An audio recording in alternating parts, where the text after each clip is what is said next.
হাসপাতাল মুক্তি বিতর্কিত ওসি জয়ন্ত পালের কি হয়েছিল সেই রাতে? মুখে কুলুপ ওসির। হুগলির চণ্ডীতলা থানার ওসি ছিলেন জয়ন্ত পাল। হাওড়ার ঘোষপাড়ায় রহস্যজনকভাবে গুলিবিদ্ধ হন তিনি। সঙ্গে ছিলেন একজন রহস্যময়ী। এখনো তার পরিচয় নিয়ে ধোঁয়াশা তৈরি হয়েছে এবং অস্ত্র, যে অস্ত্র দিয়ে গুলি চলেছে সেই অস্ত্রই বা কোথায়, এই নিয়েও এখন ধোঁয়াশা তৈরি হয়েছে। হুগলির চণ্ডীতলার ওসি ছিলেন জয়ন্ত, সেই জয়ন্ত পাল, তার হাসপাতাল থেকে মুক্তি হয়েছে। অনেক বিতর্ক এবং এই ঘটনাক্রম তা নিয়ে অনেক ধোঁয়াশা তৈরি হয়েছে। দেবব্রত আমাদের প্রতিনিধি আমাদের সঙ্গে রয়েছেন, আরো বিস্তারিতভাবে জানাচ্ছেন। দেবব্রত, একটু জানতে চাইবো, হাসপাতাল থেকে ছাড়া পেয়েছেন, তারপর কিছু বলেছেন ওসি?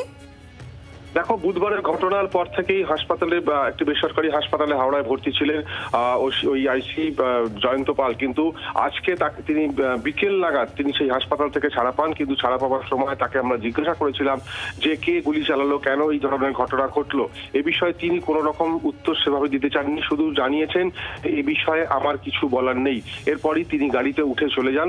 আর বিস্তারিতভাবে কোনো প্রশ্নের উত্তর তিনি দিতে চাননি।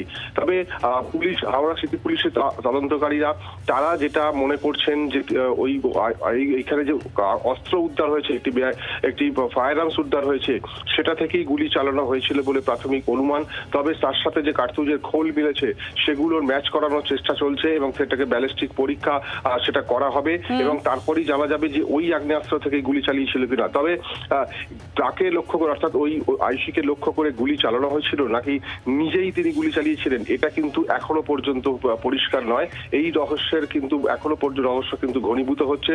অর্থাৎ কিভাবে গুলি চললো সেটা এখনো পর্যন্ত সেই রাতে কি হয়েছিল এখনো পর্যন্ত ধোঁয়াশায় মোড়া। অনেক ধন্যবাদ।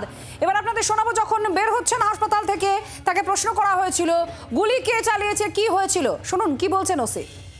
শিবপুর থানা এলাকায় গুলিবিদ্ধ হন প্রাক্তন আইসি। আমরা একটু কথা গুলিটাকে চালিয়েছে, কারা গুলিটাকে চালালো, গুলিটাকে চালালো।